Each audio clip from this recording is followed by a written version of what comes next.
Marvin Harrison Jr., is he number one? Yes. Do either of us deviate from that? I'm not. I will say, okay, so Marvin Harrison Jr. did not run at the Combine. Yeah, what do you make of that? Pro Day. I will say the guys that he's competing with, I think, look more explosive than him. Or at least the Malik Neighbors, I think, looks and feels more explosive. And even Brian Thomas Jr., I would say, I mean, the guy ran in the 4.3s. Sure. They feel more explosive than Marvin Harrison Jr. So if there's when you're competing against those guys, especially Neighbors, right? There's a lot of smoke around. A lot of teams have Neighbors as wide receiver one. A lot of evaluators have Neighbors as wide receiver one. I think there is a chance Malik Neighbors ends up coming off the board higher than Marvin Harrison Jr., in part because of Neighbors' explosiveness. Yeah, I feel a little bit about Marvin Harrison Jr. the way I did and the way people talked about Jamar Chase, which is Jamar Chase didn't run a 4.3. Like, he's not the most explosive receiver that's come into the draft in years. He wasn't the most explosive receiver in his own draft. But he ran way faster than we expected. Jamar Chase? Yeah. But he ran like a 4, it was like a 4.4 something, right? Let me check. Yeah, check. Anyway, the point being, he wasn't the most explosive receiver we've ever seen, but he was so good at everything, it didn't matter. Like, he's so good at... He ran 4.34. What?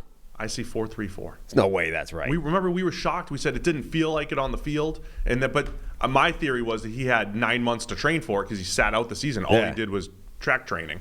This came at a pro day, right? Yeah, you want to make an adjustment for that? Yes. NFL Network has an unofficial 4.38. Bunch of videos have it a 4.38. I see 4.34, 97th percentile. Okay. With a 41-inch vert and 11-foot broad, 97th and 96th percentile. All of his explosive numbers are 96th percentile or higher, 98th percentile 20-yard shuttle. Jamar Chase, who didn't feel like an incredible athlete on the field, tested like an elite athlete. All right. Well, that kind of underlines that argument somewhat. All right. We'll just restart the show. There are players, of whom Jamar Chase is not one, that had relatively pedestrian 40 times explosion times, but they were so good at everything else that it didn't matter. Yeah. Right? Marvin Harrison Jr. to me is one of those guys where unless you're going to tell me that he runs a non-functional time, right? Like, unless you're going to come out here and say the reason he didn't run is because Marvin Harrison Jr. would have gone out there and run a 4.68, right? Which I don't think anyone would argue, even the people that think Neighbors is better, Odunze is better, whoever. Brian Thomas apparently is better. Even the people that think that, I don't think would tell you right now that Marvin Harrison Jr. is like a 4.7 guy, right? Right. At which point, I don't really care what his number is. Like, I don't think it makes a difference if he's going to run 4.3 versus 4.5. The thing that makes him special is everything else, right? He's like Marvin Harrison Sr., only bigger. It's really that simple. Like, he is as good at shedding contact from defenders as any receiver I can remember. The last guy that I think was even close was Jamar Chase, right? His ability to just get rid of contact at the line of scrimmage is ridiculous. Marvin Harrison has this clear and obvious understanding of defenders' leverage, how to get away from them, not just like get to a spot and make sure the defender isn't there when he gets there during the course of the route running. He's way better after the catch than I expected him to be. Like, I thought, 6'3", 200-pound guy without kind of crazy build, without a sort of an Odunze skill set of physicality, I didn't expect him to be as good after the catch as he was. Obviously has great hands, obviously tracks the ball really well in the air.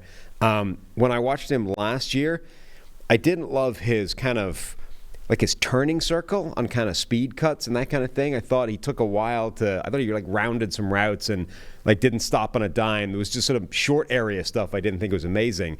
I thought that was a lot better this year, even though he obviously had a worse quarterback situation. So I thought he's getting better, and I just think he's like a composite of Neighbors and Odunze. You put those two guys together and you end up something like Marvin Harrison. Yeah, I try to break, you mentioned the yak. I try to break yak into, are you a get up the field speed guy? Are you speed yak? Are you get up the field fast yak? Or are you shifty yak? I feel like he gets up the field just quickly, right? Just gets up the field quickly. I think all of the nuance that Marvin Harrison Jr. has to the game, body control, sideline ability, all of those things are outstanding.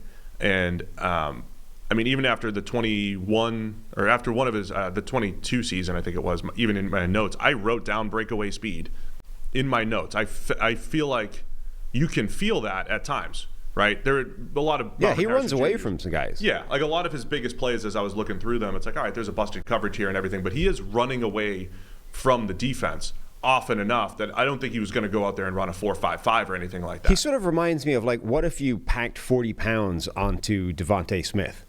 You know, like he's got that kind of level of nuance. You love Devontae Smith. Yeah, like I thought Devontae Smith was amazing. The only thing that scared me about him was the weight.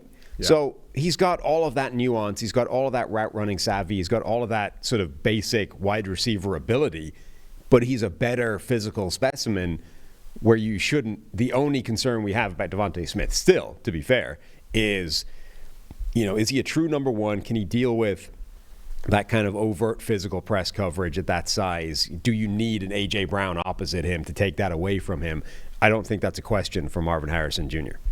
I will try to find some actual speed numbers. So some of the things that I will bring to the table here, based off of our computer vision, player tracking work. We were very hesitant to use this last year contractually, but the numbers themselves are mostly exclusive for NFL teams, part of their PFF IQ package. If you don't have it, NFL, that I know you're listening right now, you better get it.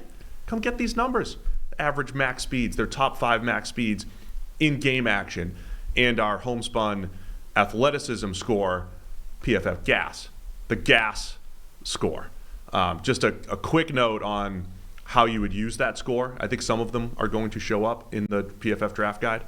The gas score, so when we come up with this athleticism score, it's not a definitive, this guy must be a better athlete than that guy. It's more of, based off what these guys were asked to do, putting a score on that. If a guy is low, it doesn't mean he's a bad athlete necessarily. He may not have had the opportunities, but when players are high in that score, yeah, you would have, you know, a pretty good feel that they're athletic. Got some intriguing gas nuggets in my you got some gas nuggets. Okay, that's good. My favorite gas nugget, just, you know, really the full propaganda here, is that Puka Nacua was 99th percentile last year. So clearly, you know, it works.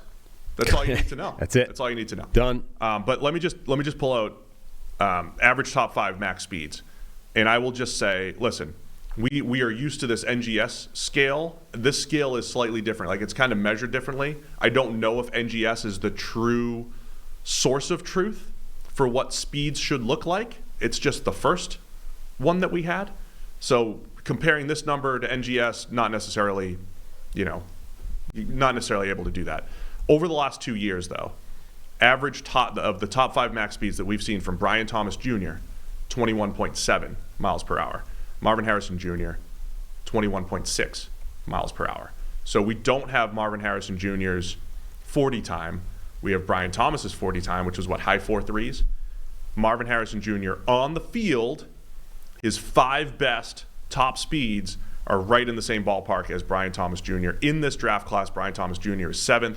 Marvin Harrison Jr. is 9th. So I have a feeling this is going to go big. This is going to go viral. We're putting out some numbers here to kind of say, look, it doesn't matter that Marvin Harrison Jr. didn't run on the field. He's plenty fast enough. All of the other things that he brings to the table as a wide receiver, the nuance, the body control, the feel, the route running, Marvin Harrison Jr., for both of us, wide receiver 1. Yep.